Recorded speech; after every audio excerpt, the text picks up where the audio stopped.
From the CISO Series, it's cybersecurity headlines.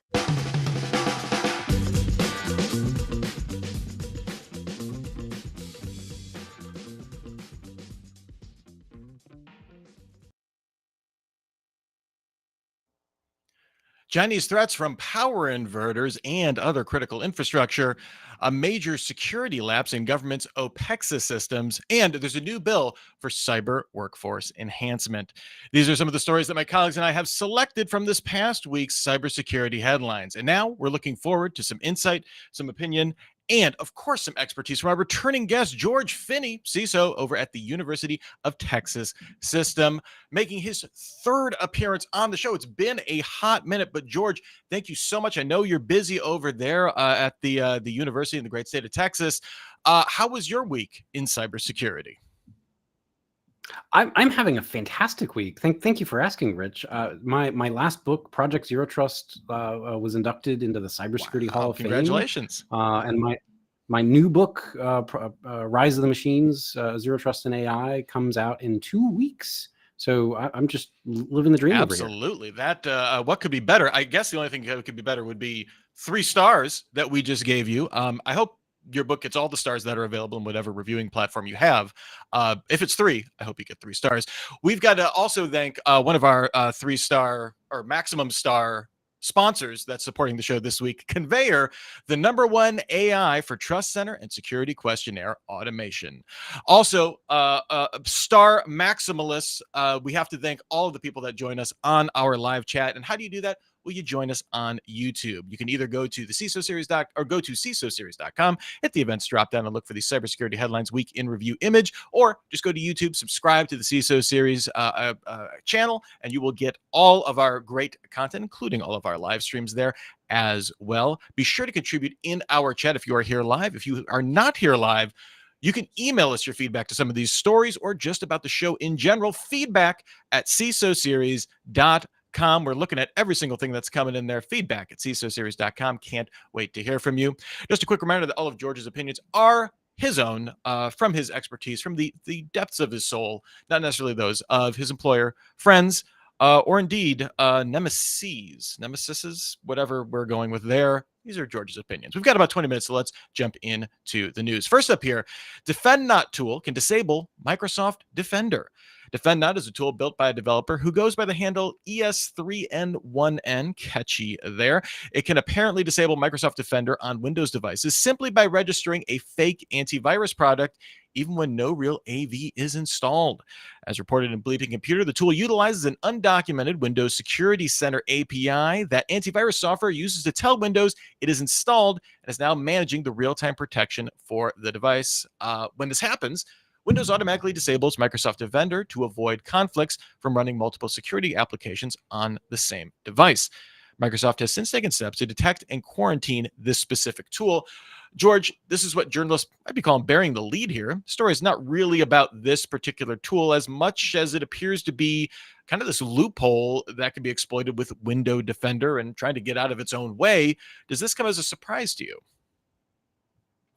It does not. No. So there are a number of different Microsoft or anti-malware scan interface AMZ bypass techniques that are in place.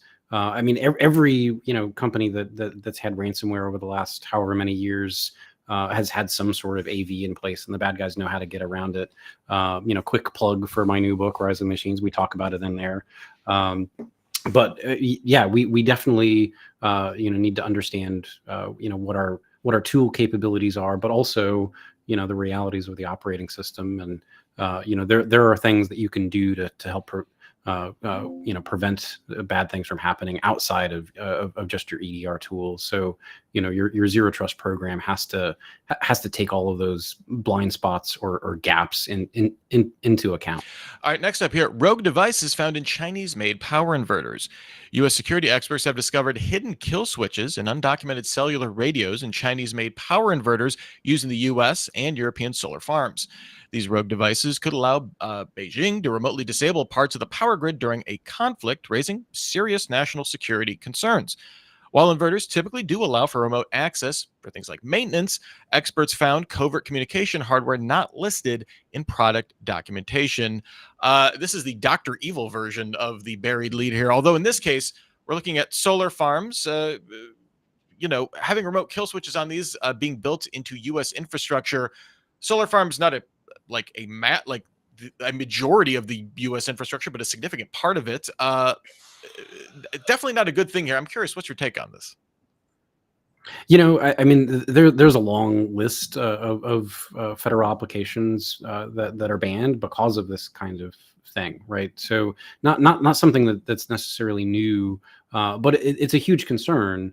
And I mean, I think as the CISOs out there that are listening in, none of us, or the majority of us, don't have the capability to go in, line by line and examine every line of code or every piece of hardware that's in it. So I think it's really these kinds of stories that we've got to keep up with to know what's out there and to know where their concerns are. But on the flip side of that, we've got to rely on our government, and they're I think doing a great job of trying to bring back a lot of manufacturing to the country, and for this very reason, right? We've got to be able to rely on our critical infrastructure, and gosh, every time I hear one of these stories, it's a little depressing in terms of what the implications could be long term. Yeah, we saw this with telcos a couple of years ago, right, where there was that big push to remove all of that, a lot of that Huawei infrastructure, both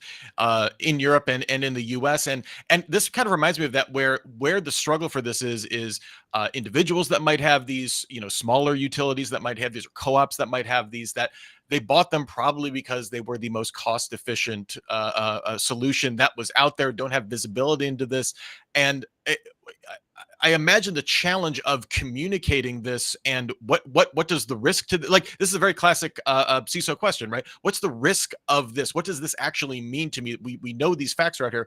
What does that risk do? What is that risk worth to my organization to mitigate that? Like those are the questions for those that already have these installed that I think are kind of the tough ones to resolve. Well, and I think this is exactly why we need zero trust. I mean, I've obviously drunk the Kool-Aid on zero trust at this point, but you want to be able to well, I mean, we know we can't rely on the software providers out there to secure systems, even Microsoft.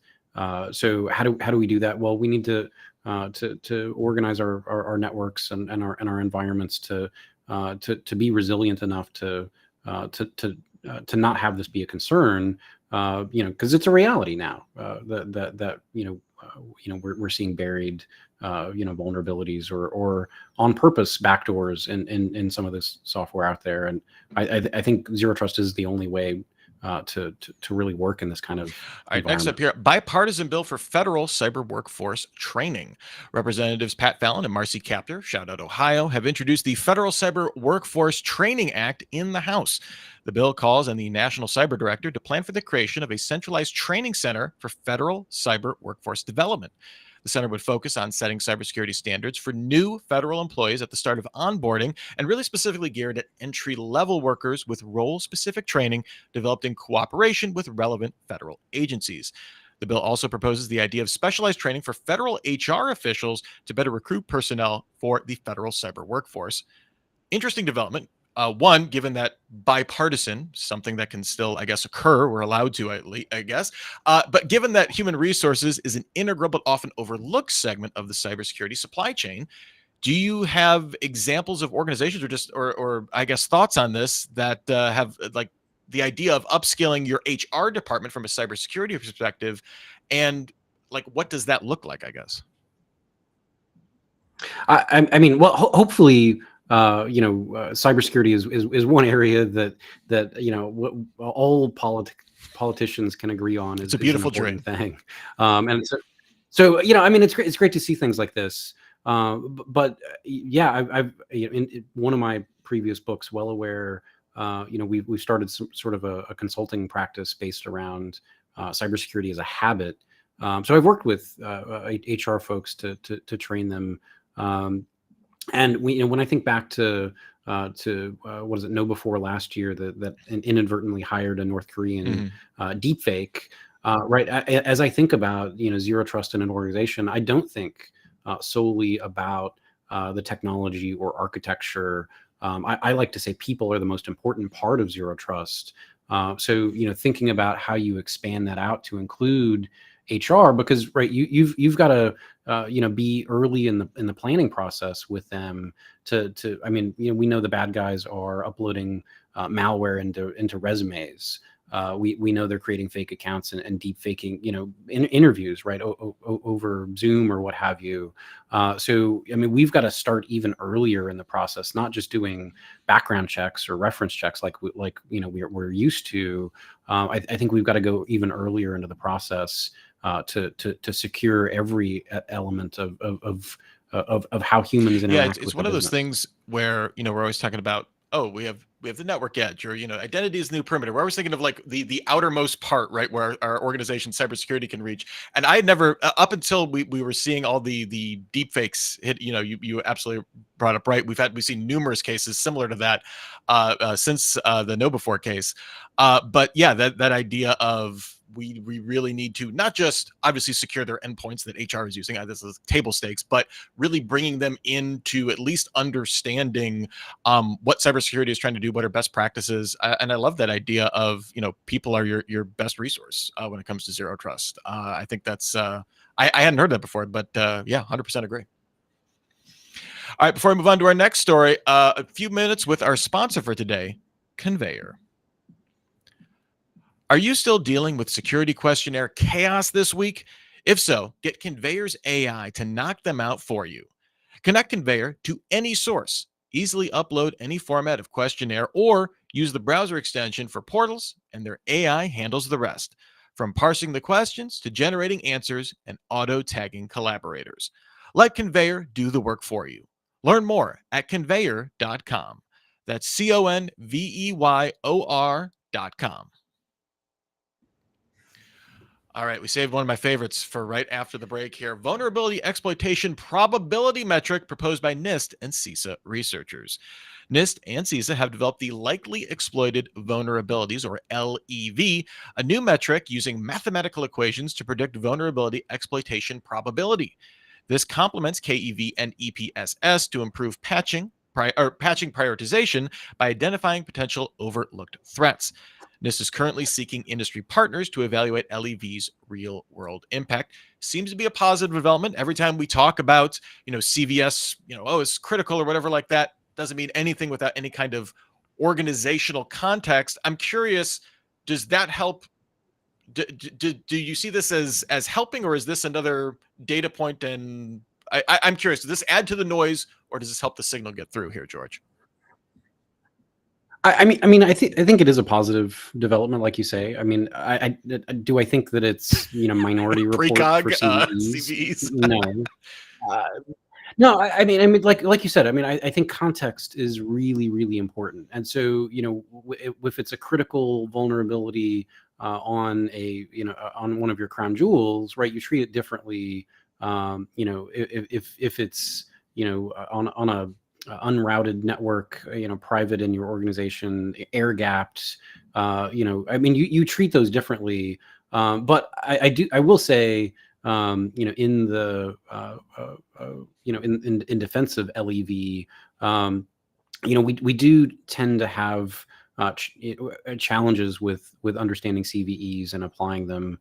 I think one of the things that always raises my flag is when things are being exploited in the wild, and that combined with a high CVE, right? I think this sounds to be like an interesting improvement overall, and we'll see what their testing comes back with, but I think it is generally positive. All right, next up here in the I guess I'm going to call this the head scratch, or this gave me a headache news of the week. Federal agencies impacted by major lapse at OPEXIS.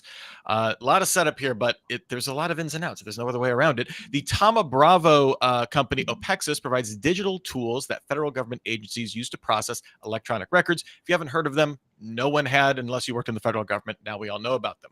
According to documents seen by Bloomberg News, an insider threat attack from 2 employees improperly accessed sensitive documents and deleted over 30 databases, including those with data from the IRS and General Services Administration. The 2 previously pleaded guilty to wire fraud and hacking charges in 2015, involving a scheme to install a device that would give them remote access to State Department systems as part of a scheme to create and sell fake passports and visas. Also, these 2 are twin brothers.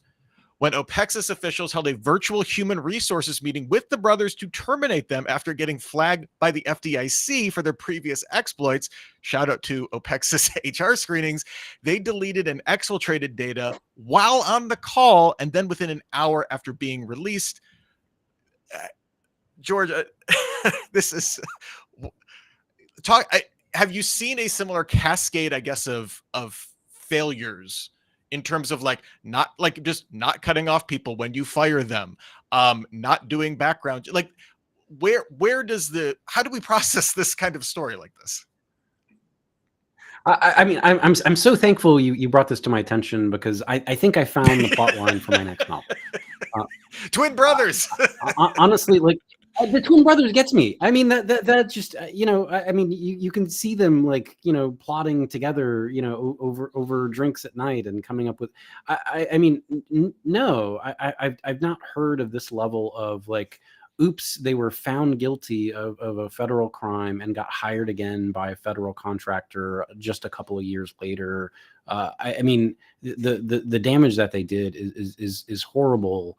And, I mean, but it's that kind of cascade of errors, I don't think is actually uncommon.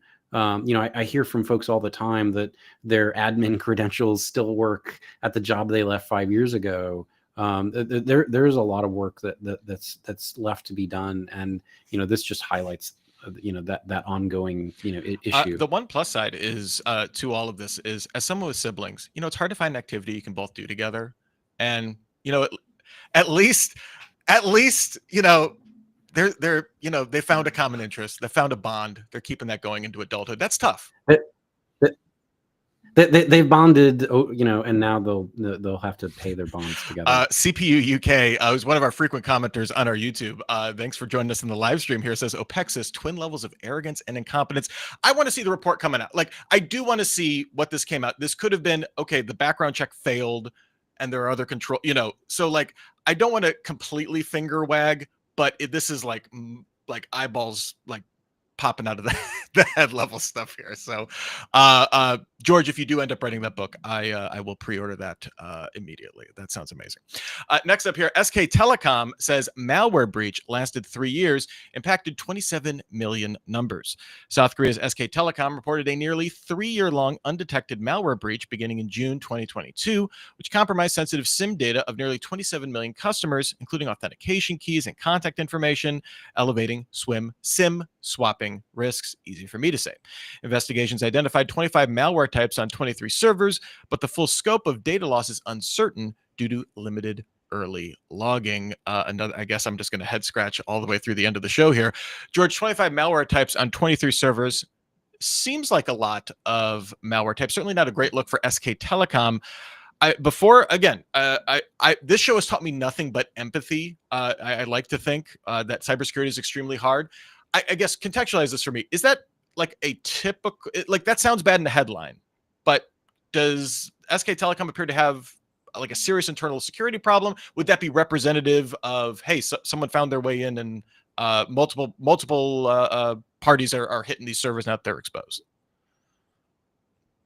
I mean, I don't know right off the top of my head how big a company South Korea SK Telecom is. I assume it's relatively large. I mean, it does sound like a pretty extensive problem. But here's the thing: if you're a telecom company, you are a target because every one of our personal devices, now is used for two-factor. Mm-hmm. Right. For every, both your work as well as, financial, credit card, I mean, that is I mean, I think if you're in telecom, you have to understand these days that you are one of the biggest targets out there. I mean, every one of the U.S. telecom companies has been breached. So in a way, this just isn't surprising. And I mean, again, if it's nation states that are doing this, I mean, how many of us really has a chance? Yeah, that is one of those things. I never thought we would get to like the neuromancer level of like, I can't believe you're using open comms anymore. But it seems like anymore, if you're using if you're using some like a telco for something that you would consider sensitive. I mean, I guess that's always been the case. You would want to use secure communications anyway, but yes, it's not great. It's not great. At least SK Telecom, not alone, certainly. That is the empathy. That is the empathy that I can lend to them as well. I also lend empathy to everyone in our audience that has gotten in here. The big boss man, or no, I'm sorry, that's Steve Prentice enjoying a William Gibson shout out, of course. I love that. If I can get a Left Hand of Darkness reference in here at some point, I most definitely will as well. CCL, according to Wikipedia, 23 million subscribers for SK Telecom. So that was all of their subscribers were impacted. So it turns out. So those are good numbers. Thank you for that, and thanks you to everybody that was joining us in our comments. This is so much fun to see the great conversation here. I see Dutch Schwartz in here, not one of our regulars. So great to have you here, Dutch. Enjoying my shout out of Ohio. I will shout out Ohio every opportunity I get. We're the heart of it all, after all. What more can we say? George, before we get out of here, was there any story this week in the rundown, in just the news of the week, that presented itself to you? Was there any story that was a thumbs up, you loved it, or an eye roller for you this week? Gosh, I've been kind of following the AI news, just generally, and Claude 4. I mean, I know we're on the AI hype roller coaster. I guess it's a thumbs up. It seems like that's an exciting thing. I haven't played with it a ton, but yeah, I give it a thumbs up. Yeah, it definitely caught my eye, and it might actually get me to subscribe to Claude. Finally, I've used it for free all the time. Now they're going to get my money, I think, at this point now. So not an endorsement in any way, but always interesting to see those advances. We saw a ton of stuff from Google as well this week, Microsoft too, just everybody getting all of their cool AI stuff out there. It's just so fun to keep up with it. Fascinating, and sometimes a little scary too. Dutch wanted to let you know he came for the George. So George, if you are not on our stream here, Dutch. Where can people find you on the cyberspace if Dutch wants and other people want to keep up with you? Well, definitely reach out on LinkedIn. That's my primary thing. Feel free to follow me or connect if it looks like that's appropriate. I have a website. It's called wellawaresecurity.com. That's where I've got a cyber personality test you can take.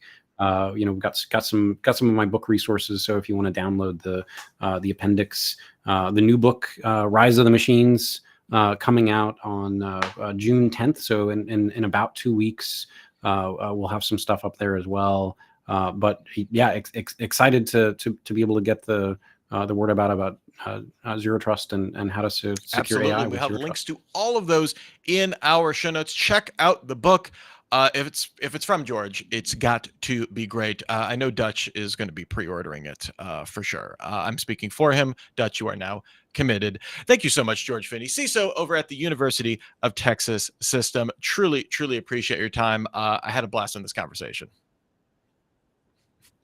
Thanks also to our sponsor for today, Conveyor, the #1 AI for Trust Center and security questionnaire automation. And thanks to our audience today. I saw some new names in here. It was a ton of fun to be seeing everybody having fun in the chat. Make sure you come each and every Friday at 3:30 p.m. Eastern and get involved. But if you can't be here live, remember, drop us an email. Let us know what you think.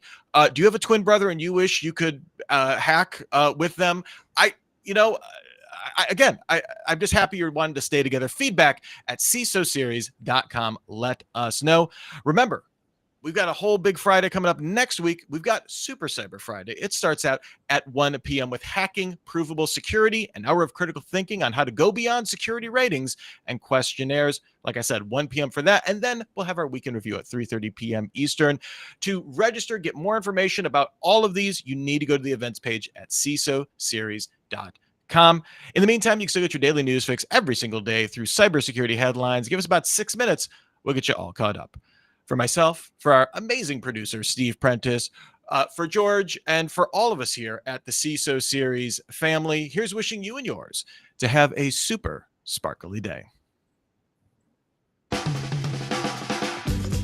Cybersecurity headlines are available every weekday. Head to CISOseries.com for the full stories behind the headlines.